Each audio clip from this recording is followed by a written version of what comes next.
Footsteps, Chapter 107. The effort to discredit our leader by declaring that she appropriated her ideas from Mr. P. Quimby is a despicable attempt to nullify her great life work. It only requires a little clarifying of the mental atmosphere to recognize the truth about the situation, and often the best method of accomplishing this is fearlessly to admit the claim of error long enough to analyze it and give it the lie.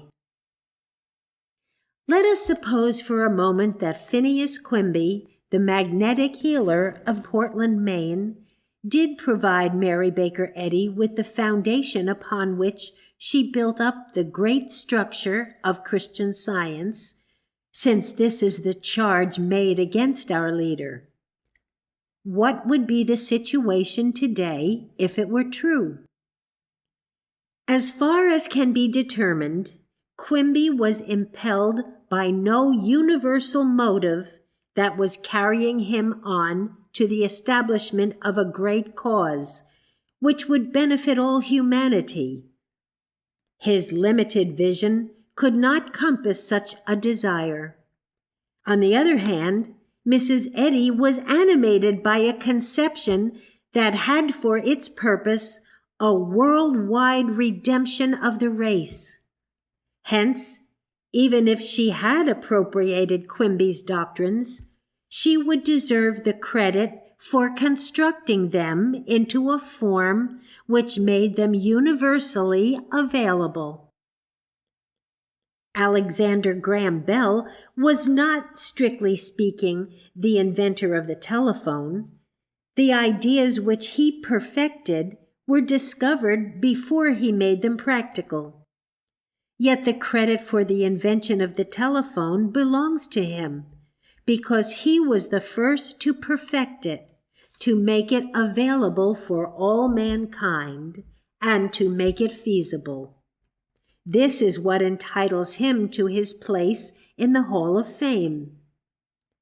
Hence, even if historians should convince themselves that the evidence proves that Quimby first set forth the doctrines upon which Mrs. Eddy built, what great difference would it make, since she was the one who adapted them so that they became practical and universal?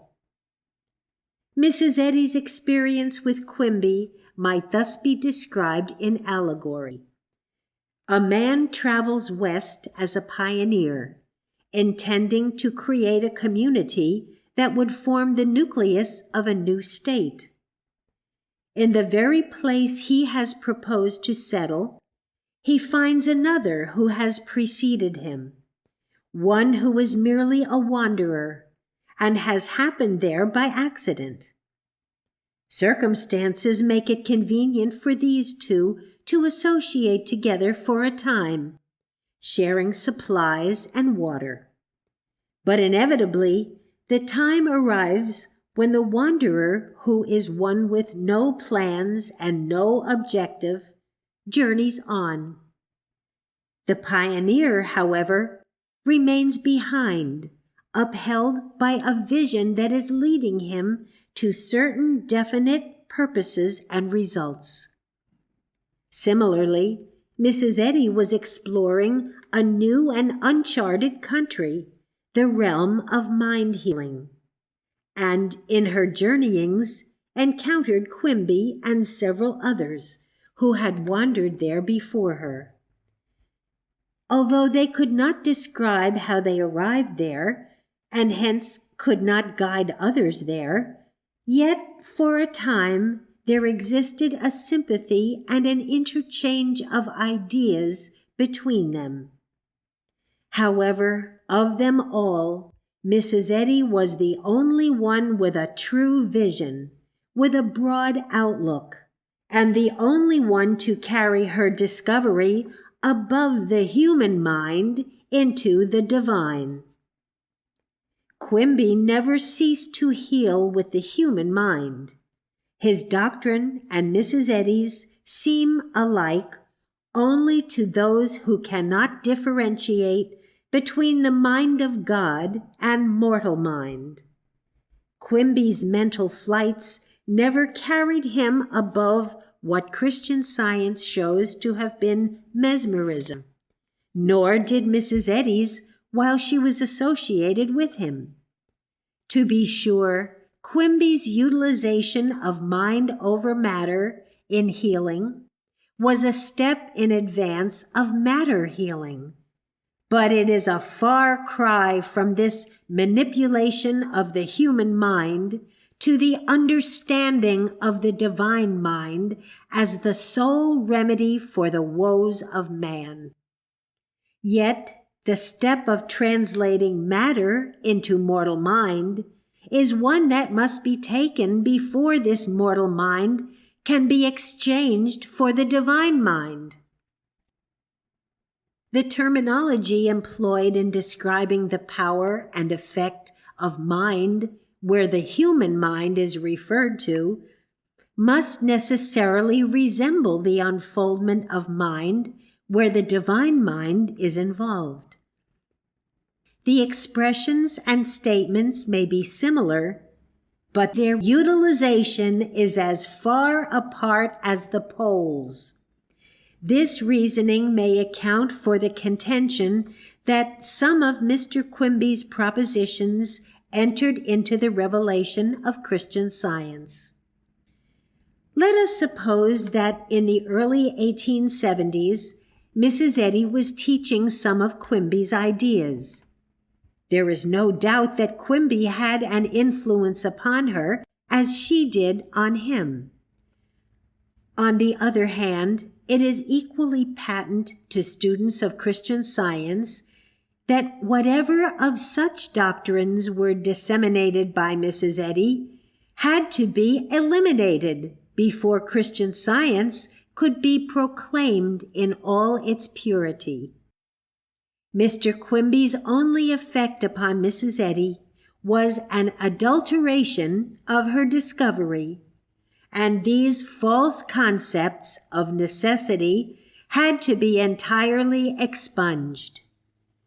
If Mr. Quimby started Mrs. Eddy on the road to mental healing, he started her wrong, with mixed and jumbled ideas.